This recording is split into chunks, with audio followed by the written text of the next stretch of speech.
Hola, hola amigos, hoy resolveremos la integral aplicando las propiedades de los exponentes y la regla básica de potencias de forma directa sin realizar un cambio de variable. Esta dice la integral de n por x elevado al exponente fraccionario 1 menos n sobre n diferencial de x. Tenemos que recordar la ley de los exponentes para un producto elevado a una potencia, que dice que a por b elevado a m es igual a elevada a m por b elevado a m. Entonces, el exponente fraccionario 1 menos n sobre n implica, al ser aplicada la propiedad, que n queda elevado a 1 menos n sobre n y x también queda elevado a 1 menos n sobre n. Entonces, nuestra integral nos queda como la integral de n elevado a 1 menos n sobre n por x elevado a 1 menos n sobre n diferencial de x. Entonces, para que se entienda bien la propiedad, cuando tenemos una multiplicación dentro de un paréntesis elevada a una misma potencia, la propiedad de los exponentes dicta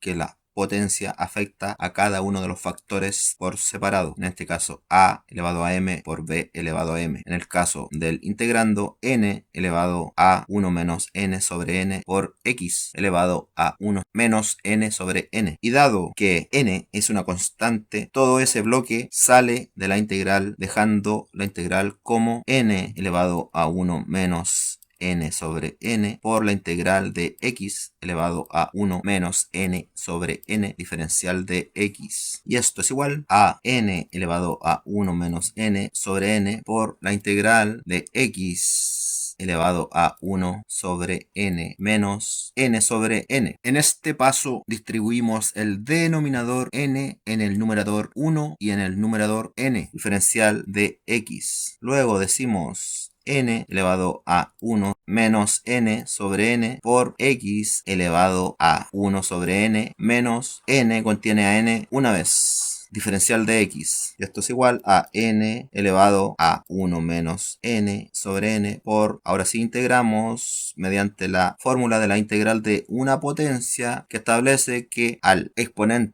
de la base x, que es 1 sobre n menos 1, le sumamos un 1 y lo dividimos entre 1 sobre n menos 1 más 1, más una constante de integración. Y esto es igual a n elevado a 1 menos n sobre n por x elevado a 1 sobre n menos 1 más 1 es igual a 0, por lo tanto nos queda 1 sobre n solamente, y en el denominador nos queda 1 sobre n. Y esto es igual a n elevado a 1 menos n sobre n por x elevado a 1 sobre n por, ahora como el denominador es una fracción, pasa a multiplicar al numerador pero en forma invertida, por lo tanto nos queda n sobre 1. Luego operamos y nos queda n elevado a 1 menos n sobre n por n, que está multiplicando a la potencia x elevado a 1 sobre n, y que corresponde a el denominador 1 sobre n, que multiplica a el numerador en forma invertida por x elevado a 1 sobre n. Entonces, cada expresión algebraica, en este caso n, la constante n, está elevada a 1, que se omite en matemáticas y es el número de veces que se repite la base como factor multiplicativo. Esto nos queda igual a n elevado a 1 menos n sobre n más 1, aplicando la propiedad de multiplicación de potencias de igual base y distinto exponente. Conservamos la base n y sumamos los exponentes por x elevado a 1 sobre n. Y esto es igual a n elevado a 1 menos n sobre n más n sobre n por x elevado a 1 sobre n. En este paso hacemos el proceso inverso para igualar denominadores. El 1 lo transformamos en n sobre n, que es lo mismo que decir 1, ya que n contiene a n una vez. Y esto es igual a n elevado a 1 menos n más n sobre n. Conservamos el denominador n y sumamos los numeradores 1 menos n más n por x elevado a 1 sobre n más una constante de integración. Y esto es igual a n elevado a 1 sobre n. Obviamente menos n más n es igual a 0 por x elevado a 1 sobre n más una constante de integración. Entonces nos queda la integral de n por x elevado a 1 menos n sobre n. Diferencial de x es igual a n elevado a 1 sobre n, x elevado a 1 sobre n más una constante de integración. N elevado a 1 sobre n por x elevado a 1 sobre n la podemos escribir en forma alternativa como agrupamos los factores n por x y lo elevamos al exponente 1 sobre n más la constante de integración. Bueno amigos, espero que les haya gustado este ejercicio.